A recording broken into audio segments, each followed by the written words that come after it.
What if the biggest prison in your life isn't your circumstances, it's your own thoughts? You fight every day, yet everything crumbles. Dreams shatter. People you love break your heart. You feel trapped, hopeless, like life is rigged against you. But stop for a second.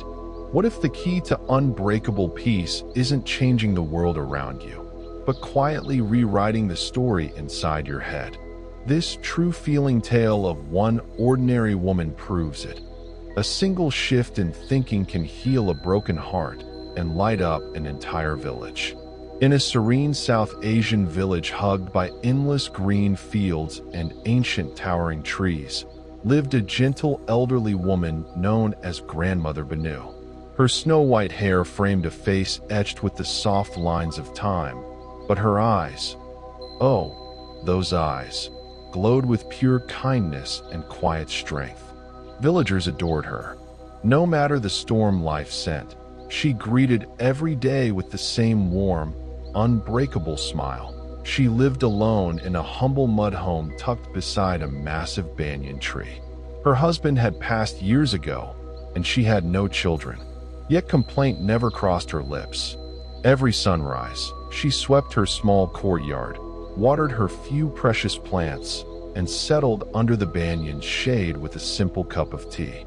People drifted by to share their burdens, and somehow left lighter, calmer, carrying a spark of new hope. Village life demanded endless toil. Men labored in the fields from first light to last. Women fetched water, cooked over open fires, raised children. But fate wasn't always gentle. Rain sometimes forgot to fall, leaving crops brown and brittle. Sickness swept through homes. Work vanished. The air often felt thick with unspoken worry and quiet grief. One bright afternoon, a young woman named Miriam appeared at Grandmother Banu's door. Her eyes were swollen from tears, her clothes dusted from the road, her hands trembling. "Grandmother," she whispered, voice cracking, "I'm finished. My husband went to the city for work months ago. No money, no message. My children cry themselves to sleep from hunger. I don't know how to keep breathing." Grandmother Banu listened in silence, then patted the ground beside her. "Sit, my child. Tell me, what do you see happening next in your mind?" Miriam wiped her cheeks. "Only bad things. He didn't find work. He forgot us. He's gone forever. These thoughts chase me day and night. I can't escape them." The old woman smiled softly. "When we flood our minds with darkness, we wound ourselves deeper. But fill them with light, with hope, and strength rises. Sometimes, staying open to good actually invites it in." Miriam frowned through her tears. "How, Grandmother? How can I think anything good when my whole world feels broken?" Grandmother Banu leaned closer, eyes full of love. "Let me tell you a short story. There was once a man who lost everything: family, home, every coin. He sat alone by a river, sobbing.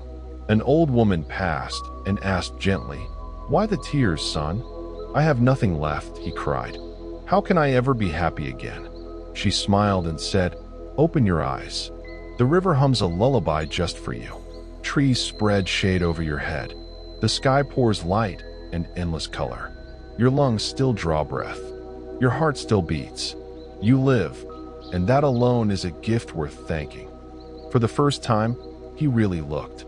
He felt the breeze, heard the water's song, warmed in the sun. Tears slowed. A tiny smile broke through. From that day, he thanked life for small mercies. His pain didn't vanish overnight, but his world grew lighter because his gaze changed. Grandmother Banu paused, meeting Miriam's eyes. No magic spell touched that man. His life transformed because his thoughts did. Lighten your mind, and the path feels easier under your feet. Miriam's tears fell softer now. "Do you believe just thinking better could really change things for me?" "Yes, dear heart," Grandmother Banu said warmly. "Start tiny. Each morning, before your feet touch the floor, whisper, 'Today holds something good.' Your courage will grow. You'll stand stronger. But wake expecting ruin. and fear steals your power before the day begins. Miriam nodded, a faint softness in her face. I'll try. I promise I'll try. That's enough to begin, the grandmother replied. Change your mind, and you rewrite your world. And so Miriam did. Every dawn she breathed the words, "Today will be good." She worked fiercely for her children, cooked with care, waited for news, not in terror, but in quiet trust. On weary days, she clung to those gentle words. Weeks turned. One morning, back from the market, she found a letter at her door. From her husband. He'd found steady work. Money was coming. Joy exploded in her chest. Laughing and crying, she ran to Grandmother Banu's home. "You were right. He's safe. Things are turning." Grandmother Banu's eyes sparkled. "See? Hope opens doors. Life will test us always, but facing it with faith wins half the war." Word of this quiet wisdom flew like wine through the village. People came from afar, sharing troubles. Grandmother Banu always answered the same. Choose good thoughts, and goodness follows. Slowly, the village transformed. Smiles bloomed more freely. Work felt lighter with belief. Neighbors lifted each other without a second thought.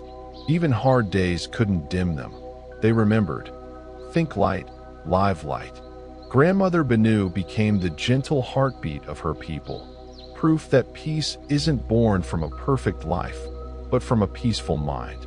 In the end, life mirrors what you deeply believe. Choose hope over dread, gratitude over endless worry, peace over anger, and watch your entire world burst into bloom again.